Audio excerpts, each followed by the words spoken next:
नमस्कार। पॉलिटिक्स में आप सबों का स्वागत है। और आज हम पॉलिटिक्स में पिछले 24 घंटे के दौरान हस्तिनापुर और पाटलिपुत्रा के बीच जो राजनीतिक गुत्थम गुत्था हुई, आज हम उसी गुत्थम गुत्था का क्या परिणाम निकला इसी पर चर्चा करने बैठे हैं। जी हाँ, चार्टर प्लेन से नीतीश के दो सलाहकार दिल्ली पहुंचते हैं। शाह से उनकी 2 बार मुलाकात होती है। जो जिद शाह छोड़ने को तैयार नहीं थे, आखिर उस 2 मीटिंग में क्या हुआ कि सिर्फ उन्होंने जिद ही नहीं छोड़ा बल्कि नीतीश के उन तमाम बातों को भी मान लिया जो बात वो एक दिन पहले तक सुनने को तैयार नहीं था। आखिर ऐसी क्या बात हुई कि सब कुछ ऑल इज वेल हो गया? क्या हुआ ऐसा? तो जो हुआ वो ऐसा हुआ कि कोई बेहतर सलाहकार, चाणक्य जैसा सलाहकार ही इस तरीके से हस्तिनापुर को समझाने में या झुकाने में कामयाब हुआ। जिद था कि हमें गृह विभाग चाहिए, जिद था कि हमें एजुकेशन विभाग चाहिए। आप समझ सकते हैं। और पाटलिपुत्रा का जिद था कि बदलाव का तो सवाल ही नहीं पैदा लेता है। और ये जिद इस तरीके से जिद में बदल गया कि लगभग 5 घंटे तक बातचीत ही बंद हो गई। अंततः ऊपर से पहल हुआ, हस्तिनापुर की किंग की तरफ से, मोदी की तरफ से पहल हुई। तो फिर बातचीत के लिए संजय झा और ललन सिंह दिल्ली पहुंचे। सब कुछ लग रहा था कि कुछ चीजें जो जिद का है उसमें शायद उतार चढ़ाव हो जाए, लेकिन कुछ ऐसी बात कही गई कि पूरा हस्तिनापुर हिल गया। सर, ये बिहार है। 15 दिनों तक आप बिहार में रहे। बिहार की मानसिकता को हमें लगता है कि अब आप समझने लगे होंगे।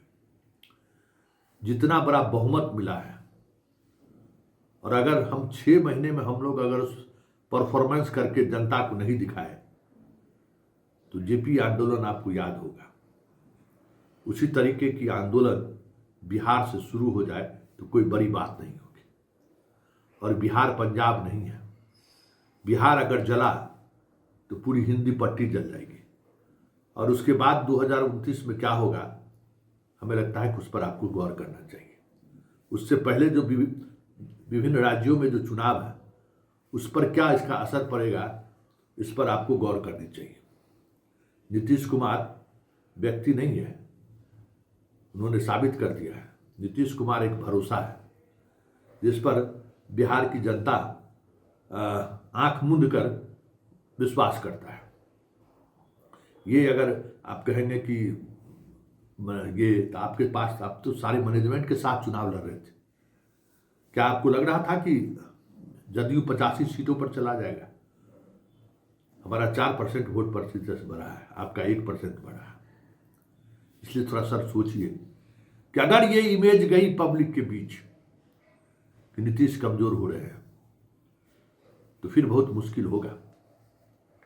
इसलिए हम लोगों को इस बात का ख्याल रखना चाहिए कि नीतीश जिस मन स्थिति में हो, जिस मानसिक हालात के दौर से गुजर रहे हो, जनता ने उनको चुना है ना। और ये जो बार बार कहा जा रहा है कि भाई कब तक इनको ढोए, तो ये सर ढोने का सवाल कहाँ है? जनता ढो रही है ना, हम आप थोड़ी ढो रहे हैं। अगर ढोने की बात हो तो जनता जिस तरीके का मैंडेट दिया है, जनता को ऐसा ही नीतीश कुमार पसंद है। हम आप क्या कर सकते हैं? विधायक जीत कर आए हैं, हम लोग के पास क्या गुंजाइश है? क्या हम लोग कर सकते हैं? आप ही बताइए कि अगर हम लोग जनता के इस मैंडेट को बैठकर उस मैंडेट का सम्मान न करें तो फिर क्या होगा? और ये भी समझिए सर कि सामने वाला 1 करोड़ से अधिक वोट लाया है। और हमारे पास 90 लाख से ज़्यादा वोट है और ये वोट नीतीश कुमार का है। हम लोगों के किसी के बूते की बात नहीं है। इसमें सिर्फ हम नीतीश के बाद हमारी पार्टी में कोई ऐसा चेहरा नहीं है जो उस 90 लाख को एक जगह संगठित करके रखे। और वो 90 लाख अगर डिवाइड हो गया तो फिर बिहार में कहीं टिकिएगा? जरा इस पर सोचिए। बस फिर क्या था? इन्हीं बातों को लेकर पूरा हस्तिनापुर हिल गया कि वहां भ्रष्टाचार, कुशासन पर अगर लोगों का मन मिजाज अगर बिगड़ा तो फिर संभल नहीं सकता है बिहार। वो ताकत सिर्फ और सिर्फ नीतीश कुमार में है, जो बिहार को पिछले 20 वर्षों से संभाल कर रखे हुए हैं। और ये ताकत किसी नेता में नहीं है। आपके पार्टी के भी कोई नेता में अगर ये ऐसा हो तो समझ लीजिए कि बिहार अगर अंगड़ाई लिया तो है कोई जो उसको उसके अंगड़ाई को संभाल पाए। इसलिए सर ये जिद छोड़िए। होम मिनिस्ट्री कदापि नहीं, शिक्षा विभाग कदापि नहीं, और जो विभाग हमारे पास था उसको स्वीकार कीजिए। और चिराग को लेकर कोई मर्जी नहीं। और ये तीनों बात ऐसी है जिसके सहारे जनता तक ये मैसेज जाना है। जरूरी है कि नीतीश सबके हैं और आज भी नीतीश ही है। थोड़ी भी अगर असावधानी हुई हम लोगों के बीच तो ये जो संतुलन है ना, ये संतुलन विधायक के बदौलत नहीं है, बचा रहेगा। कि हम इतने बड़े अपार बहुमत के साथ आए हुए हैं, हम चीज़ों को संभाल लेंगे, ऐसा नहीं होगा। अंगड़ाई लिया, करवट लिया तो फिर बहुत मुश्किल है। और एक ही भरोसा का चेहरा है, कोई भरोसा का चेहरा नहीं है। इसलिए ये बात मत करिए कि नीतीश कुमार का कब एग्जिट होगा। कितने दिनों तक हम लोग नीतीश कुमार को ढोए? बिहार की जनता ने उनको 5 साल ढोने के लिए हम लोगों को दिया है। इसलिए तय जनता को करने दीजिए। हम लोग अगर तय किए तो फिर अगर बिहार हम लोग के निर्णय के साथ खड़ा नहीं हुआ, जिसकी उम्मीद कम है, खड़ा नहीं होगा, तो फिर खेला होगा। इतना ही क्या कहना था। हस्तिनापुर को समझ में आ गया कि बिहार का मिजाज और बिहार की सियासी समीकरण अभी भी हमारे अनुकूल नहीं है। और 1 करोड़ वाला जो है, सीटों की संख्या में भले कमजोर हुआ है, वोट में कमजोर नहीं हुआ है।